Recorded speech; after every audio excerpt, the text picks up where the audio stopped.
আজকের গল্পটা কোনো ফার্মা টপিকের ওপর নয়। আজকের গল্পটা শুধুমাত্র ফার্মা ইন্ডাস্ট্রিতে রাজ করা একটা রাজার কাহিনী। নাম দিলীপ সাংভি। হয়তো অনেকেই চেনেন বা অনেকে জানেন না। তো যারা জানেন না তাদের জন্য আজকের এই গল্প বা আজকের এই টপিক। তো হাই ফ্রেন্ডস, আমি মৈনাক। চলো শুরু করা যাক। তো সালটা ছিল 1955। গুজরাটের আমরেলিতে তিনি জন্মগ্রহণ করেন। তার বাবা কলকাতায় একটা ছোট্ট ওষুধের কোম্পানি চালাতেন, যেখানে তিনি ছোটো থেকেই তার বাবার হেল্প করতেন। সেই হেল্প কখনো সাইকেলে করে ওষুধ বিক্রি করা বা ব্যবসার কোনো রকম খুঁটিনাটি হিসেব নিকেশ বা কোনো রকম ঝুঁকিপূর্ণ কাজ করা, সব কিছুতেই তিনি তার বাবাকে হেল্প করতেন।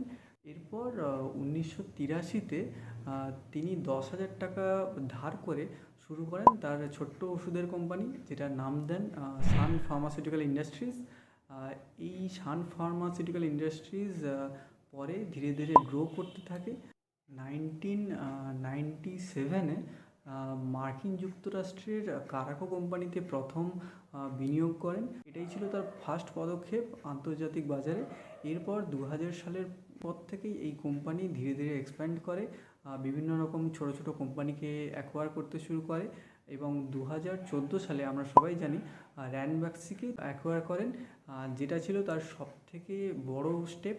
আর এ থেকেই সান ফার্মা আরও এক্সপ্যান্ড করে আর হয়ে ওঠে ভারতের নাম্বার 1 তথা ওয়ার্ল্ডের 4th লার্জেস্ট জেনেরিক মেডিসিন প্রস্তুতকারক কোম্পানি।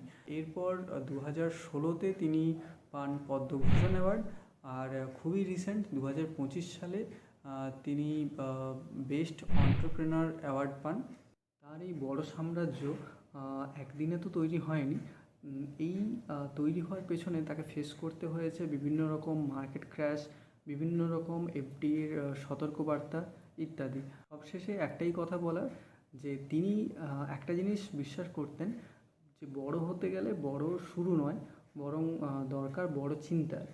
পার্সোনালি আমার কেরিয়ারের বেশ কিছুটা সময় আমি সান ফার্মাকে দিতে পেরে আমি নিজে খুবই গর্বিত। আর মানে এই কোম্পানিতে কাজ করার মধ্যে মানে একটা ব্যাপার আছে, যেটা যারা কাজ করছে বা যারা কাজ করেছিলেন এতদিন সাথে যুক্ত ছিলেন তারাই একমাত্র বলতে পারবে।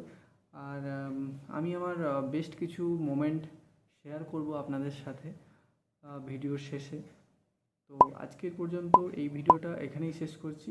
পরে অন্য কোনো টপিকে অন্য কোনো দিন আমি আবার ফিরছি। টাটা।